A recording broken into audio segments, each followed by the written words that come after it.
और रउआ सबे कहता नहीं कि खेसारी के सबसे ज्यादा सपोर्ट करता।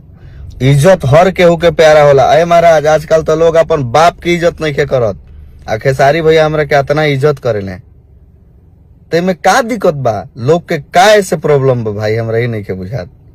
वो हमरा के माने लन, वो हमरा के बहुत इज्जत करलन। आप सब देखता नहीं। अब देखी हम एगो कलाकार नहीं, रउआ सब देखी कलाकार के काम का होला कि जैसे कोनो मंच पे उजाता नु, जौना चीज के उपलक्ष्य में जाला कलाकार, कोई भी स्टार होके कोई भी कलाकार होके, तो जौना चीज के उपलक्ष्य में आदमी जाला नु, उहे उपलक्ष्य में वो बात कहेला चाहे गाना गावेला, उहे विषय में वो बात करेला।